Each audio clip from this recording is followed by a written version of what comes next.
Hi, I'm Sarah Vedeler, and I'd like to share with you a brand new quilt that I've made using my Express Yourself collection. Back in April of 2015, I was invited by Designs in Machine Embroidery magazine to design a brand new quilt for them featuring designs from the Express Yourself collection. The issue that my quilt was going to be featured in was the September-October edition of the magazine, and that was all in celebration of ovarian cancer. So, to come up with my quilt, I had the guidelines, use the Express Yourself collection, and everything had to be in teal, or at least the quilt had to feature teal. So, thinking about the ovarian cancer, I found a quote that I really loved, and the quote says, "Celebrate every moment, every hour, every day, and then do it again." Now, in light of what happened to my eldest daughter Heather this March, just a couple of weeks ago, Heather suffered from a hemorrhagic stroke, and that really brought to me the whole meaning of what celebrating life really is. We were celebrating every breath that she took for a while. She was in intensive care for 7 days. We celebrated every breath. We celebrated every little finger twitch. Her left side was completely paralyzed when the stroke happened.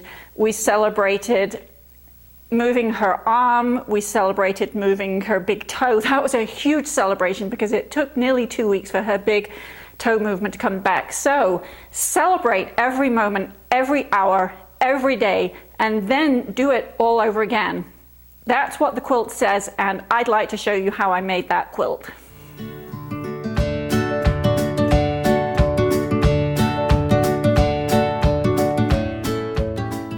First of all, you're going to need a copy of the designs for the Express Yourself collection. You can purchase this from my website, sarahvedlerdesigns.com, and that will come either as a digital download or you can purchase it on CD.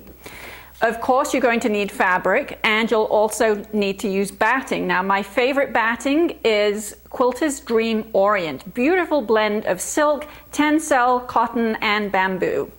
Really nice and lightweight, makes your project really nice and drapey. You're going to need pre-cut applique shapes, and that's going to be backed with fusible webbing. My favorite fusible webbing is Heat and Bond Light. Thread. My absolute favorite thread is AURIfil Cotton Mako. Gorgeous colors. I think there are about 252 gorgeous colors to choose from. 50 weight is my favorite. You can use your favorite embroidery thread too. Bobbin thread. I use the 3000 yard cones of Superior Bottom Line, and specifically I use color number 619, that is tan. Beautiful results. Use it with any color of thread on the top and you never have to change it.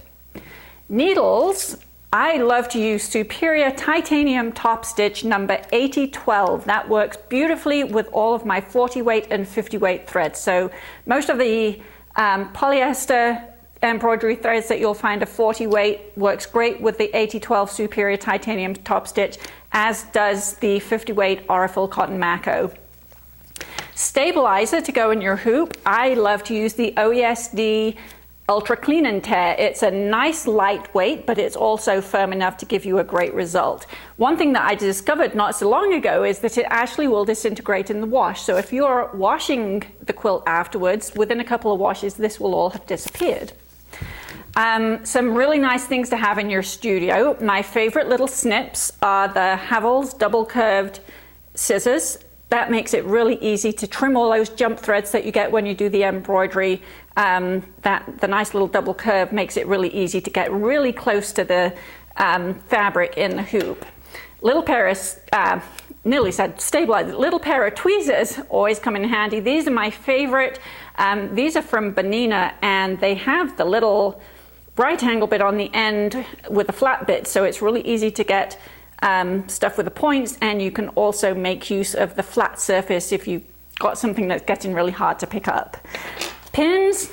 I love everything in my studio to be nice and colorful, so my favorite are the Dritz long pearlized pins. Got gorgeous colored heads on them. One of the best finds in recent times for me is Scotch magic tape, and I am currently using this to hold my fabric in place on the hoop. I never put fabric in the hoop. Stabilizer is the only thing that goes in the hoop, and the Scotch tape makes really nice work of keeping the fabric where it needs to be. I have a nice weighted tape holder, makes it much easier to grab a piece of tape when I need it. Last but definitely not least, I have a little iron that is guaranteed to fit into my embroidery hoop. Even the smallest embroidery hoop, this one will fit into. It has a nice solid plate to it. It's got this nice pointy end on it, and it gets really nice and hot. So this is great for fusing all of my applique shapes in place. So that's all I need in addition to my embroidery machine. And I'm going to be using my BERNINA 880 today, and I'm going to be using that with the large oval hoop. So now that we've got all of the supplies in order, let's get started and find out how to actually go about stitching out a quilted in the hoop block.